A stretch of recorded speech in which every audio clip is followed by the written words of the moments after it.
comment s'autodiscipliner en 7 étapes faciles.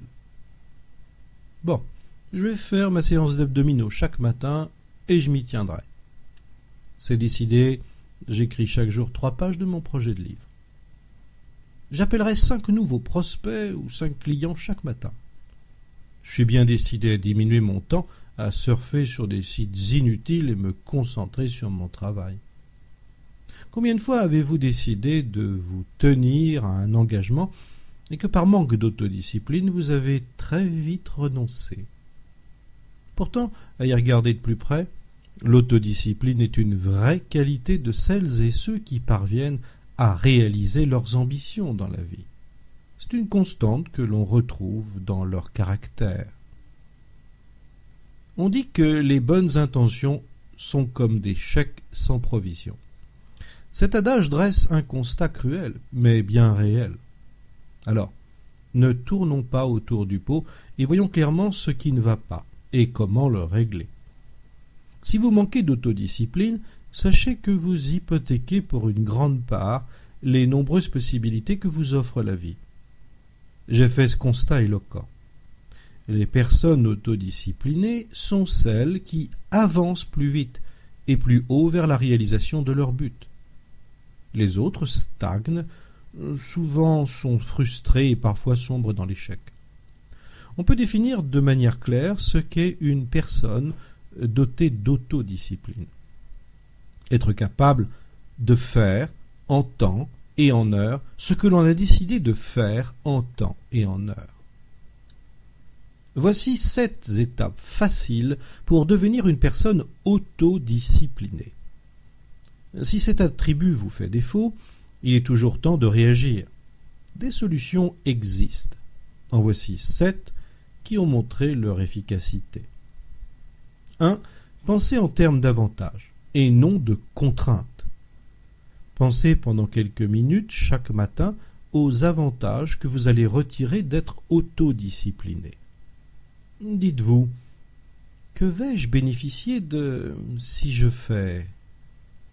Par exemple, si vous devez appeler des clients pour votre business chaque matin, préférez porter votre esprit sur les avantages, les ventes, les gains, plutôt que la contrainte, me voir appeler, demander, perdre du temps à téléphoner. 2. Allez-y mollo. Commencez par des petites séquences d'autodiscipline. On ne naît pas autodiscipliné, on le devient peu à peu. Par exemple, pour ma part, je rencontrais les pires difficultés à me remettre au travail après mon dîner du soir. J'ai commencé par envisager de travailler seulement pour des tâches faciles qui ne me demandaient pas de la réflexion. Après avoir obtenu un bon résultat, j'ai ajouté un petit travail intellectuel de 10 minutes, etc. 3. Faites des listes de tâches à effectuer.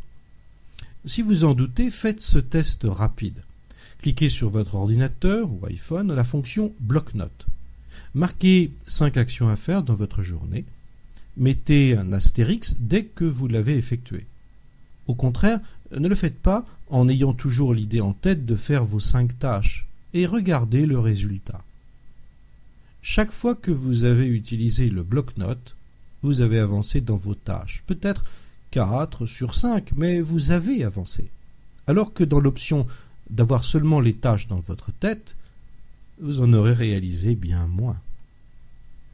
4. Célébrez vos petites victoires. Quand vous avez bien effectué ce que vous devriez faire en temps et en heure, alors il est normal de vous auto-récompenser. C'est une démarche payante, car comme le précise le grand coach Anthony Robbins, le cerveau fonctionne en permanence comme une balance qui penche entre le plaisir et la douleur. Vous récompenser associera la notion de plaisir à celle d'autodiscipline. 5. Considérez l'autodiscipline comme une belle démarche d'édification personnelle. Changez votre perspective, souvent erronée, de l'image de l'homme autodiscipliné. Ce sont souvent des stéréotypes. Au contraire, voyez l'autodiscipline comme une magnifique occasion de forger une belle et une nouvelle personnalité. Cette qualité vous conduit à édifier en vous-même une œuvre de développement personnel gratifiante. 6. La force de l'habitude joue pour vous. Au début de toute volonté de maintenir un effort ou une contrainte, des forces internes s'opposent au processus de changement que vous désirez opérer. C'est normal. Néanmoins, d'autres forces travaillent en votre faveur. Je veux parler de la force de l'habitude. Quand on répète une action, elle finit tôt ou tard par devenir quasi automatique. Essayez de vous lever plus tôt de 30 minutes. Les premiers jours, vous aurez sans doute de réelles difficultés, les résistances internes. Puis, en quelques semaines, vous n'y faites même plus attention car vous vous levez 30 minutes plus tôt naturellement. Acceptez donc de franchir cette étape de l'ancrage de la nouvelle habitude. 7. Écrivez une note d'autodiscipline. J'ai personnellement testé avec succès ce principe de la note d'autodiscipline. Prenez des post-it et indiquez en une expression courte votre objectif précis d'un élément où vous voulez vous autodiscipliner. Par exemple, je fais 20 minutes de vélo d'appartement par jour. Collez les post-it dans des lieux où vous êtes fréquemment, sur votre bureau de travail, votre table de nuit, votre salle de bain, etc.